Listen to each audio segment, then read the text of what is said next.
Alright guys, Michael Briggs here, Bonafide Boxing. Today we're going to go over our single punches and a couple combinations as well. So what I want to make sure that I'm doing here is I hope you watched the videos before on posture, footwork, and head movement, and I understand how to keep the posture, how to have my footwork and head movement all work together. Once all of those things are comfortable, now we can move on to our offense. From our offense, my jab. On the basic jab, we just want to make sure that we're taking a small step with this lead foot. I'm not losing my posture and my weight by leaning forward here. I'm driving through on the ball of this back foot, and I just take a step here. You can have a slight hip shift, and if you want to really get extension on the jab, I'll almost imagine kind of the chest pulling like a bow and arrow. Everything is subtle. Nothing is going to be too far, but it's just going to be a slight movement here. As I do this movement, my right hand stays high. I'm going to make sure that my arms are just extensions of the body. So this arm is going to come off like a piston from the serratus and tricep. I'm making sure that that hand is at cheekbone level. And just to throw a nice, there's a lot of ways to throw a jab. We're just going to go over a kind of textbook, natural, good defensive way to throw the jab. Where as I take this step, I'm going to have this punch roll over. I want my foot to land the same time the punch lands. The same time that hand would land is when my lead foot is going to land. I don't, once again, want to lose my posture. I just take a small step. This comes off the body like a piston and rolls over here. I like to turn this thumb and pinky over and have my hand loose so I can keep my arm relaxed. Obviously, if you were going to land the punch, you would tighten the fist just before you land the punch and then come back and being relaxed here. So again, I like this arm at about a 90-degree bend. I'm really relaxed. Right hand stays high to cover, and I'm just taking a step and rolling that shoulder over. Step and roll that shoulder over. I'm making sure, once again, I'm not leaning forward when I'm throwing my jab. I just keep good posture, and I take that step. Once again, after I punch, I always want to move my head at least once or twice, and maybe move their feet with that as well, just to be safe. So we would throw the jab, then once I brought the jab back, I could move my head twice. Brought the jab back, move the head twice. Bring the head back, move the head. Bring the jab back, move the head. Jab, moving the head. Look, focusing on keeping good posture and having a nice stretch reflex. I don't want to train to punch and train to stop when I punch. I want to be relaxed and have a nice stretch reflex. And then when we pick things up, we're just very loose. I want this jab to be efficient when I'm picking it up. So it's just relaxed and it comes off the face nice and naturally. And I could throw this all day here. I should feel comfortable where we could just throw this jab all day. Next is going to be the cross. When I'm throwing my cross, I'm going to make sure, once again, it's always about posture. So I'm going to pivot on this back foot, and the arm is just extension of the body. As much as this foot drives in and pivots, my knee, my hip, and my shoulder are going to drive through the target on this rear side. My lead shoulder pulls back as much as my rear side drives through the ground. So it's always equal push-pull mechanics. So as this rear side drives through, my lead side pulls back, and I want my hips on the target. I don't want to turn too far to where I'm losing the target. I want to make sure that as I turn through, my hips stay on the target, this lead shoulder pulls back, and I'm always ready. So arm is just an extension. So I'm here, pivoting, pulling this hand back to the head to cover. The arm came off the body like a piston. And as this arm shoots through this target, I do not want this elbow to come out wide early. Unless this target is early, I'll pick the elbow up early. If my target's long, I keep this elbow tucked in, and right at that last second, I'm turning that thumb and pinky over, and that rolls the shoulder over. I don't need to have my chin tucked really tight. I'm just relaxed and down, and as long as this shoulder covers the chin, you're good to go. You shouldn't be hiking your shoulders tight. I need everything relaxed because I need biomechanics to come through the ground and come through back to the face. Remember, after I throw my cross, I really focus on resetting this elbow. I don't want to hit somebody and then pull back and have my posture back. I want to hit them, come back, and have visualization. I want to see what's coming back, see what I can hit them with, or see where I can move to. So I hit this cross, and then I'm always ready. I hit this cross, and then I'm always ready. Hit the cross, always ready. Starts with the feet.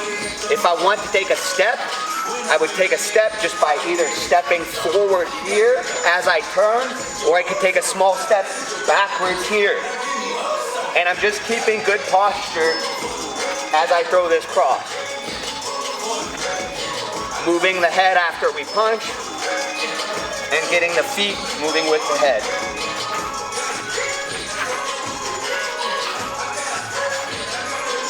Good. Next will be our lead hook. So when I'm throwing this lead hook, we'll just go over it a pretty simple way. Really, we don't need to load too much, but we'll just go over it, loading the weight in this lead foot. So I'm getting a little more weight in this lead foot, ball of the foot here. My head doesn't go past my knee. My head stays above my lead thigh. From here, I'm gonna pivot on that lead foot. As I pivot, I'm turning my knee, hip, and my shoulder through this center line of this target here. And as I do that, I'm setting my weight from my lead foot to my rear foot, pivoting through this target. I like to think about resetting this elbow hard here, so now I have good posture, and it's hard to push or pull me over, and my hands stay high. Once again, the arm is just an extension of the body. My hand should be at cheekbone level. So as long as I'm here and the hand is at cheekbone level, my shoulder stays loose, and I pick my elbow up so the arm is parallel to the ground. Right now, I don't care if the thumb is up or the thumb is in. It's kind of a preference. What you feel most comfortable with, I don't really care right now. So we're gonna be here, and we're just gonna pivot and pull as we set. And I wanna make sure, I would prefer, instead of worrying about thumb up or in, I'd prefer the arm is parallel to the ground. We have a 90-degree bend, and I have good posture. So when I finish this shot, I've transferred my weight from that front leg to my back leg, and I'm always ready. I can't be pushed or pulled over. Once I hit through this target, I'm just gonna relax this shoulder and re-chamber this elbow. I don't wanna get used to hitting and reloading. A lot of people hit and then reset here. I'm gonna get used to hitting and then relaxing, and I come back always ready. So as I'm gonna load this shot, load it above this lead thigh, I push and pull back here, and then I'm always ready. Push, pull, always ready. Push, pull, always ready. Add a little bit of head movement, and then move. Hit, roll, roll, step in. Hit, always ready. Hit, always ready. Pivot, pull, always ready. Next is gonna be our right hook. So we went over the jab, the cross, the lead hook. Next is gonna be our rear hook. It's a fairly simple punch. I just need to kind of pivot and turn this hip here as I pull this lead shoulder back. So again, the arm is just an extension of the body. So as I'm, similar motion to this cross here, only now I'm gonna pick this elbow up. So I'm gonna make sure that, once again, I like to talk about, I don't want my hand to come off my head. I want my head to pull away from my hand. So now as my head pulls back across my center line, sets the weight here, I pick this elbow up and we throw this hook. So again, I don't care if the thumb's up or in, as long as you're 90 degrees with the arm, 90 here, and parallel to the ground. So we hit through, always ready. Once again, once I hit through the center line, I don't want to push and lose my posture. I'm just going to loosen this shoulder and re-chamber this elbow, and I'm always ready. The thing about re-chambering is it also allows me to keep throwing more punches if I want. So when I throw this left hook, I've chambered to the back foot so I can throw a right hook. When I throw a right hook, I've chambered to the lead foot so I can throw the lead hook, okay? So my punches and my movement should all set up more offense or good defense. Next is going to be our lead uppercut. Setting the weight similar to how we did with the hook. Instead of coming around through the target, we're gonna pivot up through the ceiling. I'm imagining I need to visualize what I'm gonna do here. I'm splitting somebody's guard or hitting somebody leaning over. So I don't wanna come wide with this punch. We tuck that elbow into the hip, and then I'm pivoting. I like to get this elbow in on my own center line, split that guard there. And as I land this punch, I just like to turn that thumb and pinky so the palm faces me. Once again, it gets a nice little snap in the punch, gets that stretch reflex. Once I hit through the center line, I don't want to keep pushing. There's kind of nothing to hit once we've already hit through the chin. There really isn't. So once I hit through this target here, I'm gonna relax the shoulder and re-chamber the elbow just like I did before. So it's always push-pull mechanics, driving through, always ready. Driving through, always ready. I don't wanna think about bringing this hand really wide right now. Elbow's tight, head comes away from the hand, and it shoots right through. Trust the stretch reflex to get the power, shoot it through, always ready. Shoot it through. Once again, it pulls so far through that I'm loading my right hand. I don't want to pull it through to where I'm losing my posture. We pull the uppercut, always ready. Pull the uppercut, always ready. Once again, we could add head movement with that in our footwork.